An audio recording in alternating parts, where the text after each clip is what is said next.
Assalamualaikum warahmatullahi wabarakatuh. Selamat siang anak ibu semua. Semoga sehat selalu, tetap menjalankan ibadah puasa dan sholatnya jangan lupa. Nah, baiklah, pada hari ini kita akan belajar materi matematika terakhir di kelas 4, yaitu tentang statistika. Nah, sebelum belajar lebih lanjut, Ibu jelaskan dulu apa itu yang dimaksud dengan statistika.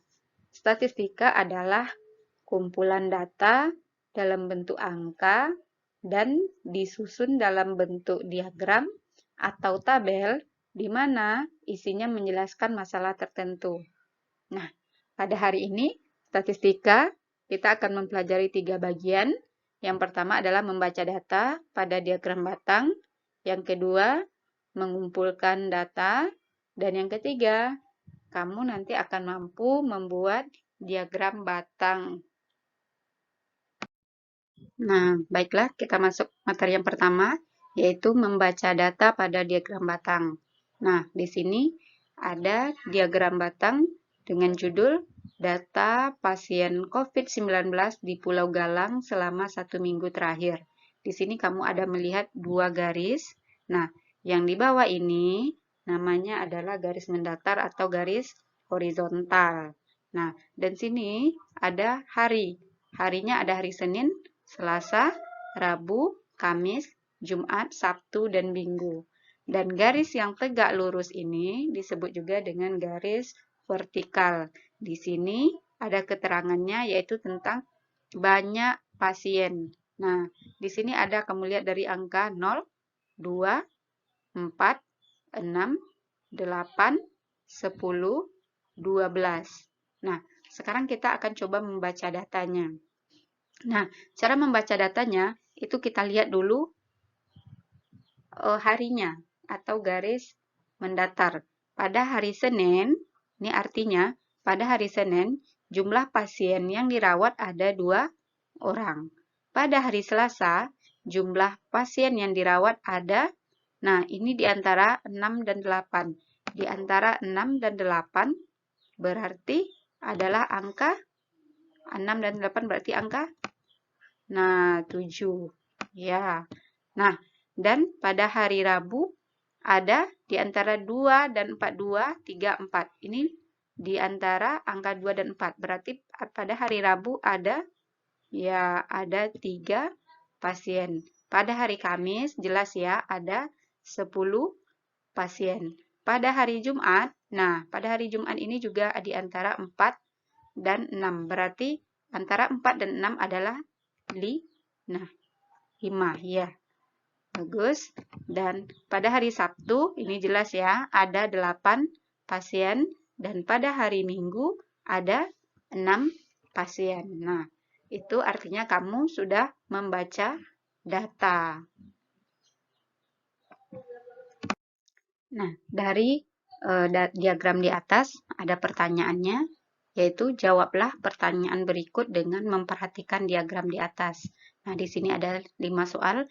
Yang pertama, berapa jumlah pasien COVID pada hari Selasa? Yang kedua, berapa jumlah pasien COVID pada hari Sabtu? Yang ketiga, pada hari apakah jumlah pasien COVID paling banyak dirawat di Rumah Sakit Pulau Galang? Yang keempat, berapakah jumlah pasien COVID dirawat semenjak hari Senin sampai hari Rabu? Dan nomor 5, berapakah total pasien COVID dirawat selama 1 minggu terakhir di RS Pulau Galang? Nah, semua ini bisa kita jawab setelah kita melihat data yang tadi. Nah, sekarang kita kembali ke data yang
Selanjutnya, kita masuk materi yang kedua, yaitu mengumpulkan data untuk membuat diagram batang.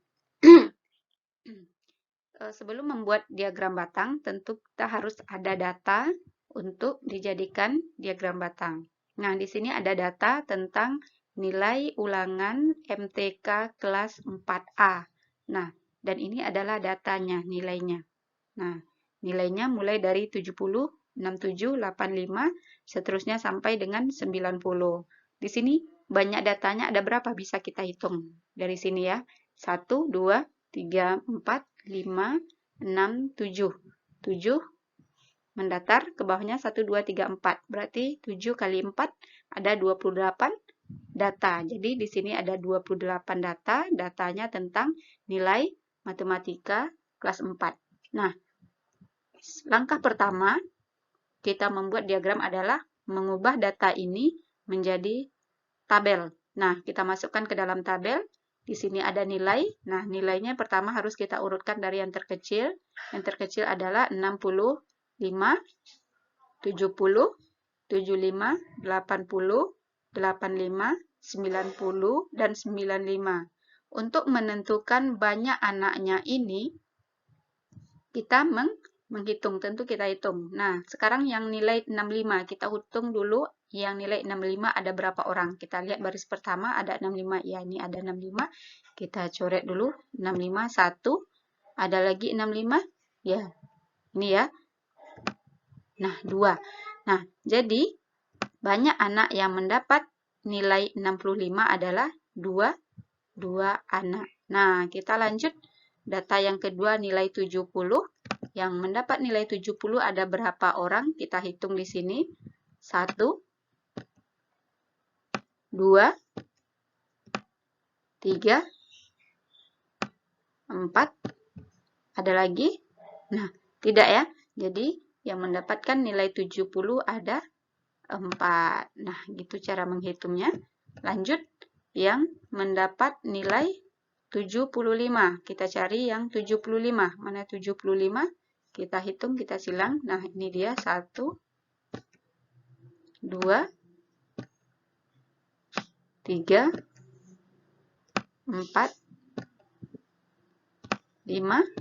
Ada lagi ya, ini dia 6. Nah, sudah ditemukan yang mendapat nilai 75 adalah 6 orang siswa. Nah, kita lanjut yang nilai 80. Yang nilai 80, kita silang 80. 80. Oke, mana 80? Ini dia ya. 1,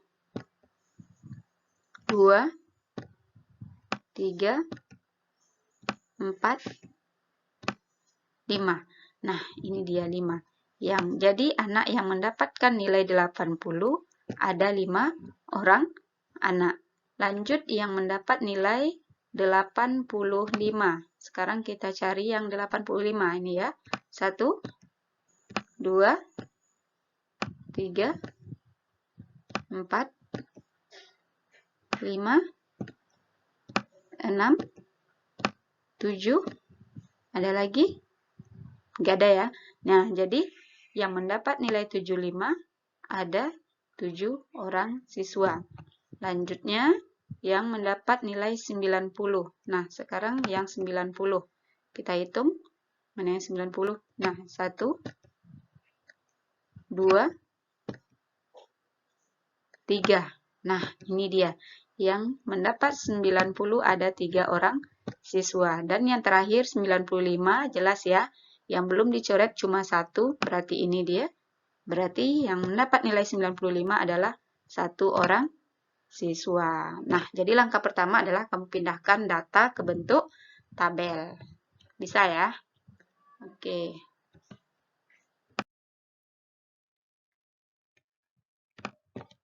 Nah, kita masuk ke bagian yang ketiga, yaitu membuat diagram batang.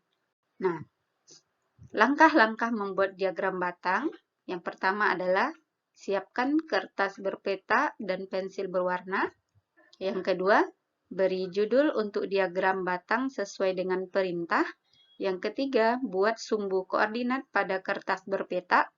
Yang keempat, beri nama pada sumbu tegak sesuai dengan data yang telah disajikan.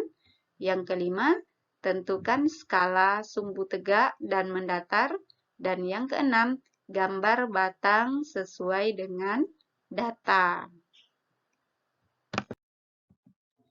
Nah, langkah pertama tadi adalah menyiapkan kertas berpeta. Selanjutnya adalah kita membuat garis atau sumbu koordinat. Nah, garis yang tegak lurus ini disebut juga dengan garis vertikal. Setelah garis vertikal, kita menggambar garis horizontal. Nah, setelah gambar horizontal, baru kita membuat nilainya. Nah, membuat angkanya atau keterangannya. Di sini, tadi ada datanya tentang nilai ulangan matematika siswa kelas 4. Nah, nilainya tadi kamu sudah tahu ada 65, ada 70, ada 75, ada 80, ada 85, ada 90, dan ada 95. Ini nilai ulangannya. Jadi ditulis di keterangannya, jangan lupa ya, nilai ulangan matematika. Nah, dan pada garis yang vertikal ini ada banyak siswanya. Banyak siswanya, nah ini dimulai dari 1. Nah, dimulai dari 1, 2, 3, 4, 5, 6, 7. Nah, boleh juga kelipatan 2, 4, 6, 8. Jadi dalam membuat ini, kamu harus ada skalanya. Jangan asal ya, jaraknya juga harus sama. Kalau kamu gunakan 2 berpeta, berarti di sini juga harus 2 kotak. Jadi jarak antara angka ke angka itu sama. Nah, jangan lupa ini yang disebut dengan judul diagramnya. Apa judul diagramnya? Data nilai ulangan matematika kelas 4A. Nah, setelah kita buat sumbu koordinatnya, setelah kita buat angka keterangannya, dan baru terakhir. Nah, dan langkah yang terakhir adalah kita membuat bagannya. Nah, tadi 65 ya, 65 ada berapa orang siswa? 65 tadi ada 2 orang siswa. Jadi kamu gambar dan boleh menggunakan pensil pewarna. Nah, jadi menggambarnya harus menggunakan penggaris dan pensil baru diwarnai. Lanjut, yang mendapat nilai 70 tadi ada berapa orang siswa? Ya, 4 ya. Jadi 70 ada 4 orang siswa. Nah, jadi dia harus garis 4. Nah, lanjut yang 75 tadi ada 6 orang siswa. Yang mendapat nilai 80 tadi ada berapa siswa? Nah, 5 orang siswa. Di garis 5. Nah, lanjut yang 85 ada 7 orang siswa. Nilai 90 tadi ada 3 orang siswa. Dan yang terakhir, nilai 95 tadi ada 1 orang ya, 1 orang siswa. Nah, jadi inilah yang disebut dengan diagram batang. Nah, diagram batangnya tentang apa? Data nilai ulangan MTK kelas 4A. Jadi, begitulah cara menyajikan data dalam bentuk diagram batang. Nah, semoga kamu bisa dan pasti bisa. Nah, sampai di sini pembelajaran kita hari ini tentang statistika. Jadi, kita hari ini sudah mempelajari tentang cara membaca data, menyajikan data, dan ketiga, membuat diagram batang. Nah, semoga kamu paham. Dan untuk mengukur pemahamannya, setelah ini, Ibu akan berikan soal tentang bagaimana membaca data, mengumpulkan data, dan membuat. Intinya, kamu nanti mampu membuat diagram batang. Nah, sampai di sini Ibu sudahi dengan Assalamualaikum warahmatullahi wabarakatuh.